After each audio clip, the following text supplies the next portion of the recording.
ഇത് ഞാൻ വായിച്ചൊരു കഥയാണ്. ഈ കഥ പറയണമെങ്കിൽ അല്പം ഫ്ലാഷ് ബാക്കൊക്കെ വേണം. ഒരു +2 പരീക്ഷാ സമയം. ഞാനിത് എൻ്റെ കഥയെന്ന പോലെ പറയാം, അതാകുമ്പോൾ നിങ്ങൾക്ക് മനസ്സിലാവുകയും ചെയ്യും. പണ്ടാരോ പറഞ്ഞ പോലെ ഈ കഥ നടക്കുന്ന ഒരു ബംഗ്ലാവിലൊന്നും അല്ല, മറിച്ച് ഒരു സാധാരണ വീട്ടിലാണ്. അച്ചടക്ക മര്യാദകൾക്ക് ഒരുപാട് വില കൊടുക്കുന്ന ഒരു അച്ഛൻ, കുടുംബിനിയായ ഒരു അമ്മ.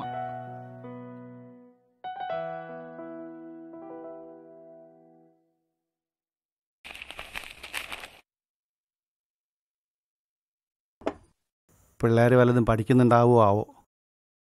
അവിടെ ഫോണിൽ കുത്തിക്കൊണ്ടിരിക്കണ്ടായിരിക്കും.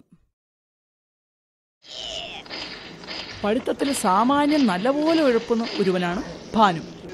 അവൻ്റെ അത്ര പോലും ഉഴപ്പില്ലെങ്കിലും ഇത്തിരി ഉഴപ്പനുമാണ് അശ്വിൻ. പക്ഷെ ഇന്ന് എന്ത് പറ്റിയെന്നറിയില്ല, അശ്വിൻ നല്ലപോലെ പഠിക്കുകയാണ്. എനിക്ക് വയ്യ. അളിയാ, നിനക്ക് എന്ത് പറ്റിയടാ ഇപ്പൊ ഇങ്ങനെ പഠിക്കാൻ തോന്നാൻ കാരണം?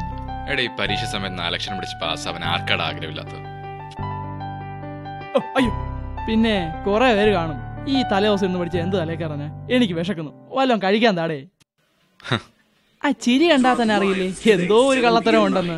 പണ്ട് ഇതുപോലൊരു പരീക്ഷാ സമയത്ത് ഞാൻ അവനെ വിളിച്ചു, അളിയാ നീ വല്ലതും പഠിച്ചാടേ? എടേ, നാളെ ഏത് സബ്ജക്റ്റ് ആടേ? ആ, അപ്പൊ പിന്നെ കുഴപ്പമില്ല, നീ വല്ലതും കഴിച്ച് ഉറങ്ങാൻ നോക്ക്.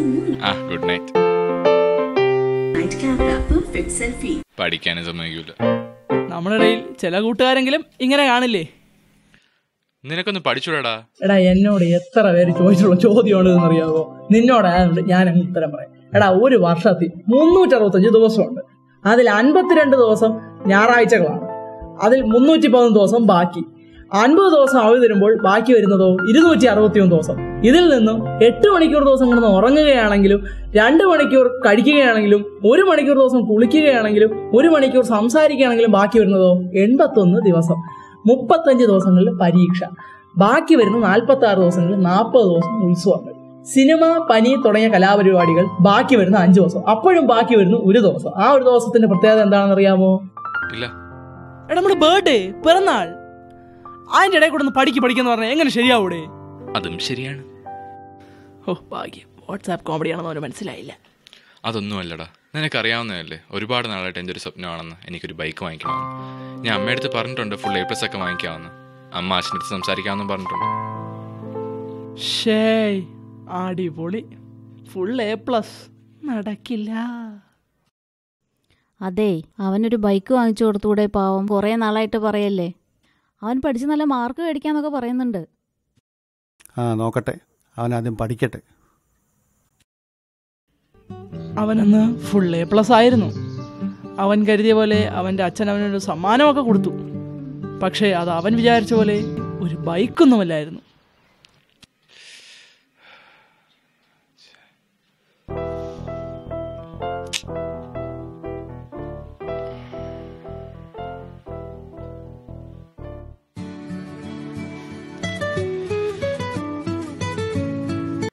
ഹലോ. എടാ, ഞാൻ നോക്കിക്കൊണ്ടിരിക്കുന്നോളൂ, ഞാൻ എടുത്ത് പറയാം, നീ നിക്ക്. എടാ, ഞാൻ നിന്നെ വിളിക്കാം, നിക്ക്.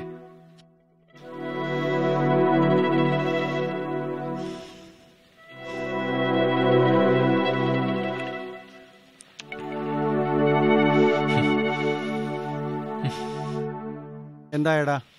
ഫുൾ A+ ഉണ്ട് അച്ഛാ. മറിച്ച് അതൊരു ബൈബിളായിരുന്നു. അവന് സങ്കടം വന്നു. അച്ഛന് ബൈബിൾ തിരിച്ചു കൊടുത്തതിന് ശേഷം അവൻ വീട് വിട്ടിറങ്ങി. അവൻ എവിടെ പോയെന്നോ എന്തിനു ചേർന്നെന്നോ നമുക്കാർക്കും ഒരു ഐഡിയയില്ലായിരുന്നു. ഏട്ടാ, ഒരു സെക്കൻഡേ. ഡേയ്, ഒന്ന് നിർത്തോടേ. നമ്മളെവിടെ നിർത്തിയേ? പിന്നീടാണ് അറിയുന്നത് അവൻ അവൻ്റെ ചേട്ടൻ്റെ അടുത്തേക്കാണ് പോയതെന്ന്. പിന്നീട് അദ്ദേഹമാണ് അവനെ പഠിപ്പിച്ചതൊക്കെ. ഇടയ്ക്കിടയ്ക്ക് അവൻ്റെ അമ്മ അവനെ പോയി കാണുമായിരുന്നു. എന്നാലും അവൻ്റെ ഉള്ളിൽ ദേഷ്യവും വിദ്വേഷവുമായിരുന്നു. എന്നാൽ എല്ലാ സിനിമകളെന്ന പോലെ ഇതിന് ഹാപ്പി എൻഡിങ് ഒന്നുമില്ല. 4 കൊല്ലത്തിന് ശേഷം അവൻ്റെ അച്ഛൻ മരിച്ചു. അന്നാണ് നമ്മളെല്ലാവരും അവനെ പിന്നീട് കാണുന്നത്. അവൻ ആ മുറിയിലേക്ക് കടന്നു ചെന്നപ്പോൾ അവൻ്റെ ശ്രദ്ധയിൽപ്പെട്ടത് അന്ന് അവൻ്റെ അച്ഛൻ അവന് സമ്മാനിച്ച ആ ബൈബിളായിരുന്നു.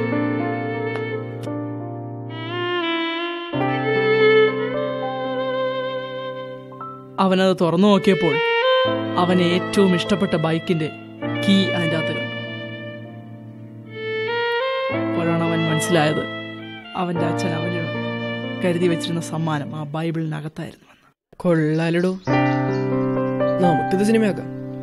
ഇത് ഞാനൊരു പേരും കണ്ടിട്ടുണ്ട്, ബിയോണ്ട് ലവ്. എടാ പക്ഷെ പേര് കേട്ടൊരു കട്ട ലവ് സ്റ്റോറി പോലില്ലേ? ബിയോണ്ട് ലവ്, സ്നേഹത്തിനപ്പുറം. നമ്മളെ ലവിന് പ്രണയം എന്നല്ലാതെ വേറൊരു അർത്ഥവും കൊടുത്തിട്ടില്ല. ഇത് സ്നേഹം. കൊള്ളാടാ, നമുക്കിത് ചെയ്യാം. നിങ്ങൾ എന്ത് പ്രതീക്ഷിക്കുന്നു എന്നതിലല്ല, നിങ്ങൾക്ക് എന്ത് കിട്ടുന്നുവോ അതിൽ അങ്ങേയറ്റം സന്തോഷവാനാവുക. കാരണം നിങ്ങൾക്ക് കിട്ടുന്നത് എന്തോ നിങ്ങൾ വിചാരിച്ചതിനേക്കാളും വലിയൊരു അനുഗ്രഹമായിരിക്കും.